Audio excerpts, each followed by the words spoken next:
बिस्मिल्लाहिर्रहमानिर्रहीम। अस्सलाम वालेकुम नाज़रीन इकराम, मैं हूं मखदूम शहाबुद्दीन और आप देख रहे हैं मेरा फेसबुक और यूट्यूब चैनल।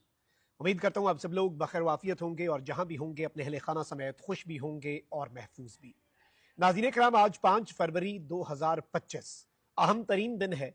एक जानिब तो पूरी पाकिस्तानी कौम तमाम तर सियासी वाबस्तगियों को बालाए ताक रखकर यौम यकजहती कश्मीर मना रही है, तो वहीं दूसरी जानिब ये हुकूमत, ये निज़ाम इस कदर बौखलाया हुआ है कि इन्होंने यौम यकजहती कश्मीर को भी नहीं बख्शा। एक जानिब तो पाकिस्तान तहरीक इंसाफ के ऊपर बदतरीन क्रैकडाउन का बाज़ाब्ता आगाज हो चुका है और आज जो डेवलपमेंट्स हुई हैं वो बड़ी अनफॉर्चुनेट है। एक बड़ा क्लियर कट मैसेज पाकिस्तान की हुकूमत ने गालिबन इंटरनेशनल कम्युनिटी को भेज दिया है कि हम जब एहतजाज कर रहे हैं और हम यहाँ पर डेमोन्स्ट्रेशन कर रहे हैं कि कश्मीर में आज़ादी नहीं है, मकबूजा वादी के अंदर लोग अपनी मर्जी से बोल नहीं सकते, अपनी मर्जी से एहतजाज नहीं कर सकते, तो ऐसे एहतजाजों पर सिर्फ और सिर्फ अपनी गंदी सियासत के लिए हुकूमत और मरियम सरकार जो है वो धावा बोलती है, तो ये चीज बहुत काबिले फिक्र है। और इस हवाले से कुछ चीजें जो आपके सामने रखनी है, लेकिन हुकूमत जो है उसके लिए ओवरऑल अगर देखें तो इंटरनेशनल मुश्किलात बढ़ती जा रही है और लगातार इन मुश्किलात में इजाफा होता जा रहा है। अब 5 फरवरी आज हुकूमत के लिए अमेरिका से एक नया सरप्राइज आया है और हुकूमत पर एक और लावा फटा है। इस हवाले से डिटेल्स आपके सामने रखनी है। जबकि दूसरी जानिब नून लीग जो है वो किस तरह से अपने पैरों पर कुल्हाड़ा मार रही है और इस वक्त नून लीग की हुकूमत है ही नहीं और मकबूजा की हुकूमत है। घर का भेदी अंदर की खबर कैसे ले आया है, इस हवाले से भी डिटेल्स हैं जो आपके सामने रखनी है। सारी खबरें जल्दी जल्दी डिस्कस कर लेते हैं। सबसे पहले आपको मालूम है कि पाकिस्तान तहरीक इंसाफ ने आज एहतजाज किया और कश्मीर से ताल्लुक रखने वाले दीवान मोहिउद्दीन ने आज लाहौर में कश्मीर डे मनाने का एहतमाम किया। तकरीब में पीटीआई लाहौर के सदर शेख इम्तियाज महमूद और चीफ ऑर्गेनाइजर जो है पाकिस्तान तहरीक इंसाफ की आलिया हमजा, उन्होंने शिरकत की। शेख इम्तियाज महमूद ने 8 फरवरी के एहतजाज के हवाले से जो हिकमत अमली है ऑब्वियसली, और आलिया हमजा जो है वो आपको पता है कि इस वक्त बहुत ज्यादा एक्टिव है और आलिया हमजा साहिबा जो है वो और इस वक्त पीटीआई की जो लीडरशिप है, चाहे खैबर पख्तूनख्वा में जुनेद अकबर हो या फिर पंजाब के अंदर आलिया हमजा, ये किसी भी तरह से कॉम्प्रोमाइज करने पर भी तैयार नहीं है, किसी भी तरह से मसलहत का शिकार होने के लिए भी तैयार नहीं है और ये डटे हुए हैं। लेकिन इस हुकूमत ने क्या किया, देखिए इससे पहले हमने देखा कि मुसलमानों के साथ जो जुल्म हो रहा है उसके ऊपर जब एहतजाज किया जाता था डी चौक पर, तो उस एहतजाज को भी ये हुकूमत कुचलने की कोशिश करती थी। ऑल्दो जिस मुल्क को हम रिकग्नाइज नहीं करते उस मुल्क के खिलाफ एहतजाज की भी इजाजत नहीं। और अभी आप रिसेंटली देखें कि कोर कमांडर्स कॉन्फ्रेंस का एलामिया आया, उसमें भारत जो है उसकी मिलिट्री लीडरशिप को मुंह तोड़ जवाब दिया गया, ठीक है, और यह बताया गया कि पूरी कौम जो है वो यूनाइटेड है। भारत जैसे जो मुल्क पाकिस्तान की तरफ बुरी नजर रखते हैं उनके खिलाफ भी और दहशतगर्दी के खिलाफ भी। और ये जो कश्मीर का कॉज है ना, ये पाकिस्तान का एक सियासत को बालाए ताक रखकर बहुत ऊपर की चीज है। अब इस चीज को जब आप गंदी सियासत की नजर करते हैं तो फिर दुख होता है। आज नाज़रीन इकराम ये हुआ है कि chief organiser PTI Punjab Alia Hamza Malik और मेंबर आजाद कश्मीर कानून साज असेंबली गुलाम मोहिउद्दीन दीवान को गिरफ्तार करने के लिए पुलिस की बड़ी तादाद जो है वो पीपी 148 के मरकजी दफ्तर जो है मिस्री शाह पहुंची और वहां पर पुलिस जो है उसने बड़ी तादाद के अंदर, हम देख रहे थे कि विमेन पुलिस एहलकार जो है, फीमेल एहलकार भी और बाकी पुलिस की नफरी जो है वो भी वहां पर पहुंचाई गई। अब इसकी वजह क्या है? इसकी वजह सिर्फ और सिर्फ एक है कि ये मैसेज अब गालिबन ये हुकूमत देना चाहती है, मतलब हम किस मुंह से ये बात करें कि जी भारत के अंदर राइट टू असेंबल नहीं है, भारत के अंदर एक जगह इकट्ठे होकर डेमोन्स्ट्रेशन नहीं हो सकती, भारत के अंदर मकबूजा वादी के अंदर जी ये काम हो रहा है, ये काम हो रहा है। जब आप उसके हक में आवाज उठ रही है, मकबूजा वादी के मजलूम लोगों के हक में, उन लोगों को भी आप इस तरह से ये मैसेज दे रहे हैं। अब इसे इंटरनेशनल मीडिया कैसे उठाएगा, इसे भारतीय मीडिया कैसे उठाएगा, लेकिन ये बेसिकली ना फ्रस्ट्रेशन है। इस वक्त क्रैकडाउन शुरू हो चुका है, बलूचिस्तान के अंदर क्रैकडाउन खुलकर इन्होंने शुरू कर दिया हुआ है। क्वेटा का पीटीआई का दफ्तर, वहां पर जो मामलात हुए, अब आप ये देख लें कि इस वक्त पीटीआई ने इवन रेहाना इम्तियाज डार साहिबा जो है आयरन लेडी, ख्वाजा आसिफ जिनकी सीट पर काबिज है, हारी हुई सीट के ऊपर ख्वाजा साहब जो है उन्होंने हल्फ उठाया और फिर वजीर दिफा बन गए हमारे। अब उन्होंने 8 फरवरी को सियालकोट में जलसे के लिए इजाजत के लिए एप्लीकेशन लिखी हुई थी, डिस्ट्रिक्ट एडमिनिस्ट्रेशन की तरफ से इजाजत से इनकार हुआ है और ख्वाजा आसिफ साहब जो हैं वो भाग गए हैं। तो अब रेहाना डार साहिबा जो है उन्होंने अपनी पूरी टीम के साथ लाहौर हाई कोर्ट से रुजू करने का फैसला कर रहे हैं। तो पीटीआई भी, मैं आपको सिर्फ ये बताना चाह रहा हूं कि पीटीआई भी किसी तरह से पीछे हटने के लिए तैयार नहीं है।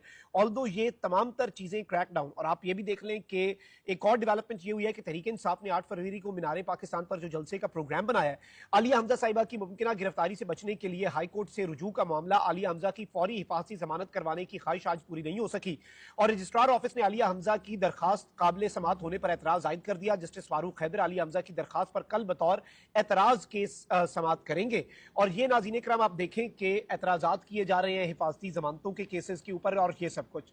ऑल्दो इस वक्त नून लीग जो है वो कठपुतली है और बल्कि सुहेल वड़ाइच साहब नून लीग के करीब भी हैं और नवाज शरीफ साहब का भी बहुत कुर्ब हासिल है, पॉलिटिक्स को समझते भी हैं, तो उन्होंने एक कॉलम लिखा और मोहसिन नकवी साहब जो हैं उनके भी बहुत करीब हैं, तो कहते हैं कि फिर वही हो रहा है, क्वेश्चन मार्क आगे उन्होंने लगाया। कहते हैं कि किसी भी मुल्क की आवाम की खुशियों और आदर्शों का तर्जुमान सिर्फ और सिर्फ आइन होता है, आइन ही मुल्क और आवाम की मंजिल का तयन करता है। हमारा मुल्क पाकिस्तान खुशकिस्मत है कि इसके पास मुतफ़िक़ा जमहूरी और इस्लामी आइन तहरीरी शक्ल में मौजूद है। 1973 का आइन दुनिया का पहला आइन था जिसमें कायदे आज़म और इल्लामा इक़बाल के रहनुमा उसूलों और आवाम की ख्वाहिशात की रोशनी में इस्लाम और जमहूरियत को मिलाकर चलने की एक नई राह मुतय्यन की गई थी। अब इस सब के अंदर सुहेल वड़ाइच साहब ने जो बातें लिखी हैं वो बड़ी इंटरेस्टिंग है। कहते हैं कि आजकल फिर से नए सूबे बनाने के मशवरे दिए जा रहे हैं, कभी गेट नंबर 4 पर और कभी पिंडी में कहा जा रहा है कि पाकिस्तान मौजूदा तरीक़ाकार से नहीं चल सकता, बड़े फैसले करने पड़ेंगे। ये अफवाहें भी सुनने में आती हैं कि बड़े बड़े ताजिर बंद दरवाजों के पीछे ये कहते हैं कि इस मुल्क में जमहूरी निज़ाम नहीं चल सकता, सियासतदान मुल्क चलाने के अहल नहीं, ये मुक्तदरा ही है जो अपनी ताकत और कुव्वत नाफिजा से इस मुल्क को सीधा कर सकती है। बड़े बड़े मुदब्बिर आदादो शुमार से 18वीं तरमीम के खिलाफ दलाइल देकर ये कहते हैं कि सूबे अमीर और फेडरेशन और मुक्तदरा गरीब हो चुके हैं, 18वीं तरमीम को खत्म करने से ही मसाइल हल होंगे और ये तमाम तर चीजें। कहते हैं कि तजादिस्तान का मसला यह है कि खवास या अवाम सब समझने लगे हैं कि मुल्क चूलन से चलेगा, कुछ का यकीन है कि शॉर्टकट बेहतरीन रास्ता है और इस तरह की सुहेल वड़ाइच साहब ने पूरी एक जो चीजें हैं ना वो बड़ी तफसील में बयान करके लिखी हैं। लेकिन कहते हैं कि आज की मुक्तदरा काफी बाशऊर है, अभी तक उसने जमहूरियत का आईनी खिलाफ फाड़ा नहीं है, यानी जमहूरियत जो है उसका एक सिर्फ ऊपर ना जैसे आप कहते हैं खाल ओढ़ी हुई है, वो पीछे बैठे निजाम तो चला रहे हैं लेकिन आइन के मद्दे मुकाबिल आए बगैर। ये रवैया माजी से कहीं बेहतर है लेकिन ये आर्जी इंतजाम तो हो सकता है, दायमी नहीं। इसी मामले का असल हल सिविलियन हुकूमत को तमाम आइनी इख्तियारात देना और इसकी सलाहियतों में कमी को दूर करने के लिए मौसर तरतीब है। ये हुकूमत जैसी भी है इसके कानूनी और आइनी जवाब पर जो भी सवाल हो, वाहिद रास्ता यही है कि इस हुकूमत को अपोजिशन और मुक्तदरा दोनों काम करने दें ताकि मुल्क में इस्तेहकाम और अमन का दौरा हो। लेकिन इसके साथ ही साथ सुहेल वड़ाइच साहब ने यही लिखा है कि इस वक्त मुल्क में वही हो रहा है जो पिछले 75 साल से होता आया है और कहते हैं कि आज भी लोग इस गुमराही का शिकार हैं। पिछले 75 साल से यही गलती दोहराई जा रही है, पहले भी यही होता रहा और आजकल फिर वही हो रहा है। यानी ऑब्वियसली इन्होंने कहा है कि जो खुफिया ताकतें हैं इस वक्त मुल्क के अंदर, वो इस वक्त पूरे के पूरे मुल्क को चला रहे हैं और मुल्क के लिए जो बड़े बिगाड़ का बाइस जो चीजें बन रही हैं और तमाम तर मामलात जो हैं वो इस वक्त किसी और के कंट्रोल में है।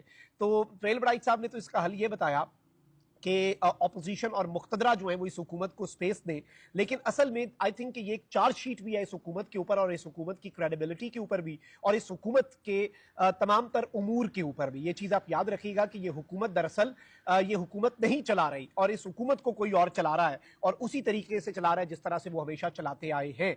अच्छा, अब एक और डेवलपमेंट बड़ी इंटरेस्टिंग है। मैंने आपको कुछ दिन पहले बताया था कि डोनाल्ड ट्रंप का हामी मीडिया आउटलेट है फॉक्स न्यूज, ठीक है। अमेरिका में तमाम मीडिया आउटलेट्स ट्रंप के खिलाफ थे और इस आउटलेट को ट्रंप की पार्टी बहुत रिगार्ड करती है।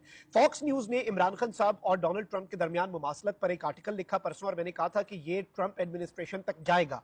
अब क्या हुआ जी, जो विल्सन ये वही शख्स हैं जिनसे मोहसिन नकवी मिले और इस मुलाकात को बड़ी अहमियत दी गई और जो विल्सन की इंपॉर्टेंस के ऊपर हमें दर्स दिए गए। फिर उसी जो विल्सन ने लिखा था फ्री इमरान खान। अब वो जो फॉक्स न्यूज का आर्टिकल है वो अपना काम करना शुरू हो चुका है और जो विल्सन जो है उन्होंने फॉक्स न्यूज के उस आर्टिकल को शेयर किया है और कहते हैं कि important piece by Fox News और Imran Khan, while I have many disagreements with Mr. Khan, the Pakistani government should not be jailing its political opponents.